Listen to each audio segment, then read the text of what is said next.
ఒకరోజు ధర్మ ఆఫీస్ బయట ఉండేవాడిని, ఒకరోజు యశ్రాజ్ ఆఫీస్ బయట ఉండేవాడిని, ఒకరోజు ఎక్సెల్ ఆఫీస్ బయట ఉండేవాడిని. సడన్గా ఎవరైనా ఫరాన్ అఖ్తర్, యశ్రాజ్లో ఆదిత్య చోప్రా బండి వెళ్తుంటే దాని వెనకాల ఉరుక్కుంటూ వెళ్ళడం. ఎవరన్నా ఇప్పుడు అనురాగ్ బసు అని ఒక డైరెక్టర్ ఉన్నారు, ఆయన ఏంటి బర్ఫీ అని ఒక సినిమా తీశారు. ఆయన బండి వెళ్తుంటే సడన్గా ఆయన ఆపేసి ఆయనకు షేక్ హ్యాండ్ ఇచ్చేసి నా పోర్ట్ఫోలియో, నా పిక్చర్స్, నా ఆడిషన్ ది సీడీ టక్ మన ఆయనకి ఇచ్చేసేవాడిని.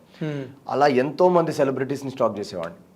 వాళ్ళు వెళ్ళని ఇప్పుడు గుళ్ళకి వెళ్తే వినాయక చవితికి అక్కడ బాంబేలో చాలా పెద్దగా చేస్తారు. సో 11 days ఒక పెద్ద పండల్స్ ఉంటాయి. ఆ పండల్స్లో అంతా బాలీవుడ్ డైరెక్టర్ సెలబ్రిటీస్ వస్తారు. నేను రోజు ఆ పండల దగ్గరే ఉంచునేవాడిని. ఈ రోజు ఎవడన్నా బాలీవుడ్ డైరెక్టర్ వస్తే టక్మని మన పోర్ట్ఫోలియో, పిక్చర్స్ ఇది ఇచ్చేద్దామని.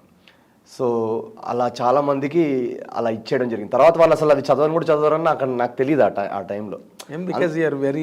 నేను వెరీ ఆ టైంలో నాకు అసలు తెలియదు ప్రాసెస్ ఏంటి. నిజంగానే ఇది చదువు చూసి మనకి రేపు ఫోన్ చేస్తారేమో అని అలా వెయిట్ చేసేవాడిని. ఫోన్ వస్తుంది. కానీ ఎప్పుడు వచ్చేది కాదు. తర్వాత నాకు అర్థమైంది, ఇలా మనం ఇది ఎన్ని చేసినా మనకు ఛాన్స్ రాదు. ఎన్నాళ్ళు పట్టింది ఇది గ్రహించడానికి?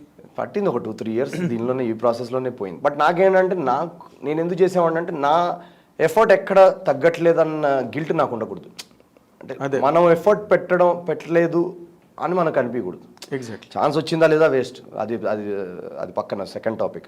మనం పడుకునే ముందు ఈ రోజు బాంబేలో నేను అసలు కావాల్సిన ఎఫర్ట్ అంతా పెట్టానా లేదా, అందరినీ కలిసానా లేదా, నేను నవీన్ అనే ఒక యాక్టర్ ఉన్నాడు అని అందరికి తెలియజేసేలాగా చేసామా లేదా, ఆడిషన్స్ ఇచ్చామా లేదా, అది ఇంపార్టెంట్ నాకు.